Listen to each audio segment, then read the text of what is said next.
of a fighter. Mavs snapped a 3-game losing streak with a win over the Heat, courtesy of another triple-double from Luka, which I guess is good. It's good for most players, but when Luka does it, sometimes they lose. Here's Jason Kidd painting a beautiful picture about Luka. Take a listen. Luka's triple-doubles, I've always said this, we can't take that young man for granted.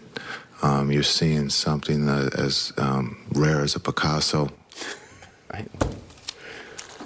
Wilds. I mean, what are we talking about? Wilds, just can I? He's gonna call him the GOAT. Can I just start? What place are the Mavs? Also, just for the record, Picasso, while a brilliant artist, famous for being maybe the most prolific painter ever. Okay. So we looked it up. All of NBA history, there have been 5,000 players.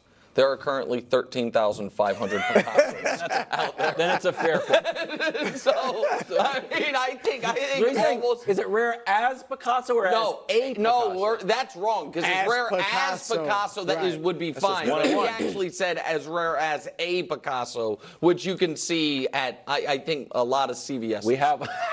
So, no disrespect. He's an amazing No disrespect painter. to Picasso? To Picasso. Picasso's. What the It's hell? all over the place. Sorry. So here's the question that I did not write. Are the Mavs wasting Luka's talent? I feel like you were the inspiration behind it, wasn't. but, okay, are the Mavs wasting Luka's talent? Look, I love Luka. You know that. Yes. I mean, you stole him from me. You stole LeBron from me. You stole Luka from me. I love Luka. I called him Luka Legend. I think I was You were the first. I agree, and not to get Mavs fans ticked off at me again, I agree with Kidd that he's better than Dirk. This dude is phenomenal. How about that? But they're not wasting his prime or whatever you want to say. Luka's got to Luka's got to play a little differently. Like, he's just two-ball dominant. And he's great, but he's a one-man show. And I don't know if I've ever shared with you guys the Chauncey Billups, what he told me. This was a decade ago, and we're talking about all these great point guards putting up these great numbers nowadays, especially 10 years ago.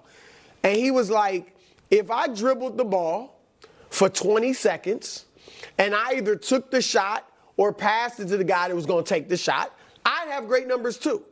And so I'm not trying to belittle Luka's numbers because he is legitimately great, but some of the numbers are that he does everything for them. That roster's not that bad. You got a legitimate second star in Kyrie. You got some bigs that are decent and athletic. Lively looks like he could be something. Tim Hardaway Jr. is a very good player off the bench and can shoot. Like, I'm not saying it's a championship roster, but look at Jalen Brunson. We had no idea Jalen Brunson was this. He played well that last year when Luka averaged 16 points. But my point is, one-man shows, no matter how great, LeBron, Jordan, Wilt, Oscar, James Harden, not on their level, but James Harden, didn't win as one-man shows. And Luka's getting to the point, Nick, where we're going to start you got to start winning. So I think they're going to have to figure out a way where everybody can be involved, and he's still the star. So I understand that, but also with this exact style, they beat the 1-seed Suns. They went to the conference finals, right? We saw that, and they lost to the champion Warriors. With this style, Luka didn't change his style at all. And in fact, Luka, as good as his regular season numbers are, historically, his numbers get better in the postseason. Which is why this is so frustrating, because the Mavericks made the same mistake I've seen teams make, which is you draft a transcendent talent who's so good so quickly, you try to microwave it. The Cavs did it when they got LeBron. Instead of being patient, you try to make these moves that are going to box you in, and then you can never build out the roster. Most famously, the Pelicans. Oh, my God, Anthony Davis is unbelievable already. Trade for Drew Holiday. Try to win right now. And then, by the time the guy is actually ready to win, your roster doesn't make sense. You don't have flexibility. The Mavs. Oh, my God. This Luka Doncic guy might be a top 5 player in year 2. Trade for Kristaps. Let's get his second star now. Oh, that doesn't work. Now you're boxed in. You end up making the Kyrie trade. The 1 year the Mavs have had postseason success, they had the number 15 offense in the league and the number 6 defense in the league. Was Luka a better defender then? No. Right. But they had a roster of defenders, the belief being, okay, focus on defense, and in the postseason, when Luke is playing basically the whole game because he's young, the offense will naturally get better. Last year, when they stunk, number 6 offense, number 23 defense. This year, when they're disappointing, they don't stink. Number 6 offense, number 22 defense. Well, get defenders around. Yes. It's like, but again, like when Allen Iverson got to the finals. Yes. That's what they did, but they never won it. And that's the thing. Now he's better. We'll see what he ends up. But Yes. but if he's better than Dirk, he's better than Iverson as far as what his apex talent is. Not historically. He's awesome. There's no doubt. But here's the other thing, and I know he's never going to be a great defender, but he at times doesn't even look like he's giving effort. Yeah, but it's weird. And Kyrie isn't a great defender. So their two best players aren't not only not very good defenders, but at times don't even look like they're trying. And that sends a bad message to the other players. That's one reason they're horrific defensively. One reason I like Charles Barkley and why that show was so good, very short takes that are just perfect. Well, that feels like a shot at me, man. No, what? Wow, that wasn't a shot at you. No, go ahead. I'm just kidding. Go ahead. They put up a full screen. He's averaging 37.6. You can round up to 38 points post All-Star game. They're 3-5, and Chuck just said that's too many.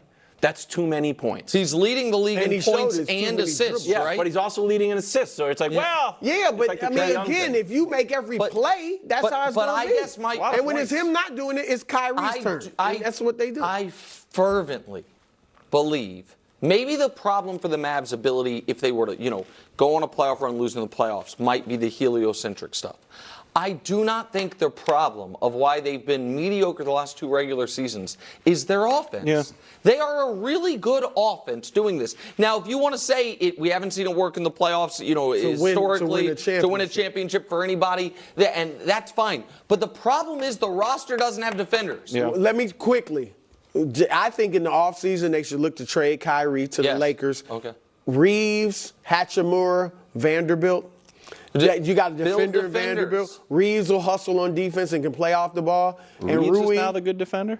Who? No, Vanderbilt is. But Reeves is also a better defender than Kyrie. Yeah, I'm just saying, like, Luka kind of needs more role players around him. The Kristaps and the Kyrie moves boxed them in. Last in the league in defensive efficiency.